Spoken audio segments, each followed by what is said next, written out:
Just about halfway through the season, all 22, we are back to talk about what happened against the Jacksonville Jaguars. Now, certainly some good things, Chewy.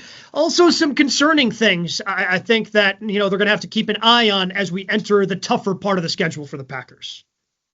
I agree. The bottom line, it's a win, but it's another last-second field goal to win the game. They got to learn how to put these things away because one of these times it's going to bite them. Fortunately, it wasn't this last week, and they were in position to put it away, just didn't. So that's something they need to improve on with the meat of their schedule coming up.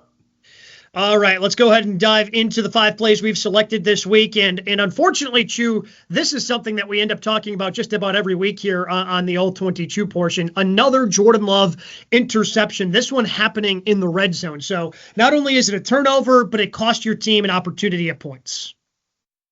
Yeah, it's tough. It's a trips look to the bottom. They clearly want to go down there. The problem is he threw this ball too late. So look at the out route. I think that's Dobbs. Not a great route. See, if you look at the route, he doesn't really put it down. He gets his hands out in front of him. He really doesn't threaten the cornerback. Now it's tough because the corner has outside coverage on him, which makes that route. Jordan probably should have went somewhere else with the ball. But this is a timing throw, and if you throw it late, you're in trouble. That's exactly what happens. Let me just take a look. I mean, he could have hit. This is Sims down below, but he is the third read on that play. They really wanted to get the ball to Dobbs. The corner route up top wasn't great. This is just one of those plays where the defense wins. Love makes a poor decision. Timing was off, and it winds up being a pick six. The thing that hurt the most is that it was in the red zone, and they lose points. So the good news is the Packers got an interception right back. But there are a lot of things I think we can talk about on this play, which ends up being an interception for Xavier McKinney, who's been so good. But there are some troublesome things on this play as well, too, despite it being a turnover. Yeah. See, now they're baiting force guy. So you see the safety up. I believe that's McKinney. It's got a force guy look, and at the snap of the ball, he buzzes back to cover 2, which I don't know if it confuses Trevor Lawrence, but it's a poor throw. Certainly wasn't the throw. You had 2 guys in the same area. Another great play by McKinney, but I want you to look at Lucas Van Ness, and we've been talking about it on our show all week long, how there's just no pass rush. Now, Lucas Van Ness is going up against a backup tight end right there. That's just unacceptable. It's a tight end. You're bigger than him. You're stronger than him. This just goes to the point where he has to develop some kind of move. He has to develop some kind of feel for the game. Because this is crazy. Just eyeball him.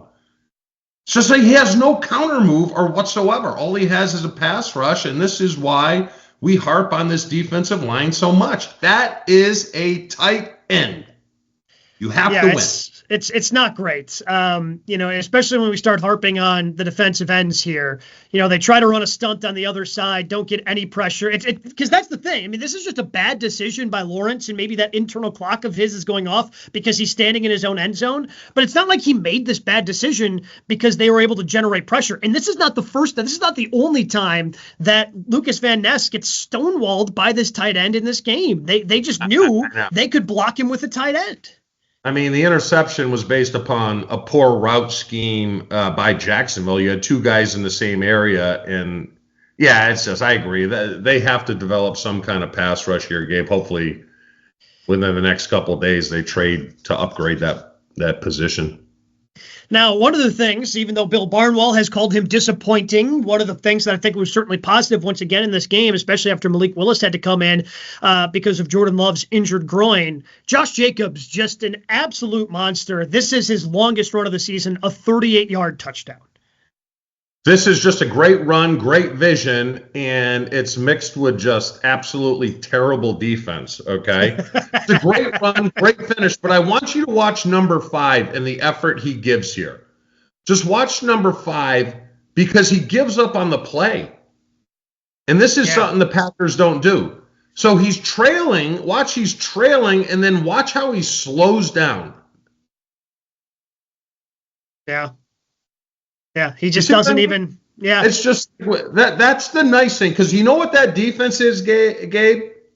That's Joe Barry defense right there. That's just that if you're going to show bad defense, this is it. Missed tackles. His responsibility is Jacobs. It's just terrible, And I don't want to take anything away from Jacobs because it is a great run, but God, I'm so glad we flushed that defense away and we have a defense, the back seven, that can actually play football. Yeah, I mean, I did not notice that the first time because you see him come down here on the blitz. Okay, you get fooled. The part, I guess, that's frustrating if you're, somebody who actually cares about Jacksonville is, okay, you get fooled on the run because Malik Willis could certainly tuck it and run past you, but just to kind of give that effort down the field is... It's just terrible. It's terrible, so glad it's them and not us. All right, our last play that we are going to, we got to go back here to this play. Yeah. So again, not a lot of pass rush here. This is the touchdown that ultimately ended up tying the game for Jacksonville against the Packers defense, who gave up a lot of explosive plays, and this doesn't even count as an explosive play because it's only a 14-yard touchdown. Well, it looks like they're in cover one, which is man free, man underneath. The problem here is Keyshawn Nixon has to jam that guy at the line. The lack of a jam just allows him free off the ball, and then he finds himself in a trail position.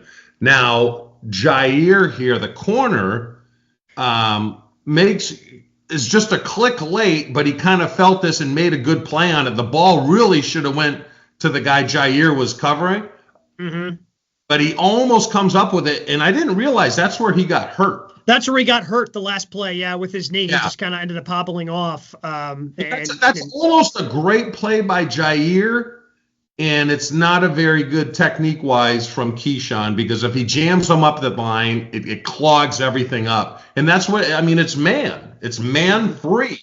You can't allow them to run free. And, it's a great catch by Ingram, but Keyshawn just finds himself a step late. And in this league, a step late is too late. Yeah, and unfortunately, the pass rush here, pretty non-existent as well.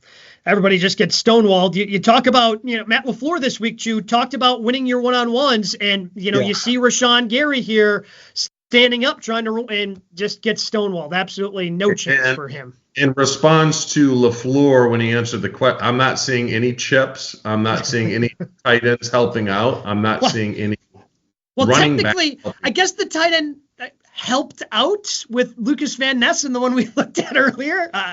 Blocked him one-on-one. Yeah. I guess I don't know if you call that helping out, but this is obviously the play that won the Packers the game, and a lot of people were very impressed with this. You're about to see with Malik Willis kind of going, to the canned play, so checking to a play they hadn't practiced, wasn't even in the game plan at the beginning of the day. They put it in at some point during the game that they could go to this play, and to me, this is impressive for somebody coming in off the bench cold and being able to run a play like this and hit Jaden Reed in stride. We would call these back in the day backdoor plays. That's really all it is. Malik only has really one guy to go to. It either works, the guy gets open, or you throw the ball away. We used to run a play like this called 22 Texas halfback burst, where we get everyone to go with the flow, and then one guy sneaks out and goes against the grain. I'm amazed. There's just great call by Malik Willis, and just a great time to dial it up. And this is what won him the game. You know, the only thing would be, it all worked out, but and tight ends had to deal with this on boots and things like that. My only criticism, and I'm sure the coaches, dinged them a little bit for this, you have to come through there clean, right? Even if it slows you down a lot, you have to come through there clean, because he's the only receiver in the route where the ball can go. And fortunately, they didn't hold him up enough where he got out, and it was just a huge play in the game. Yeah, kind of bumped the end there, and then he's able to get out. Defender falls down, and that ends up winning them the game. It's really another version of running wide deep cross. It's the same action. It's the same concept, but just a creative play. developed by LaFleur at some point in the season where Malik came back to it. So perfect time, great call, won him the game. Won him the game, and hopefully we'll see this week against Detroit. Some of these things, hopefully they improve, the turnovers, the pass rush, because the Lions, one of the best teams in the NFC. We'll break it all down for you next week right here on All 22.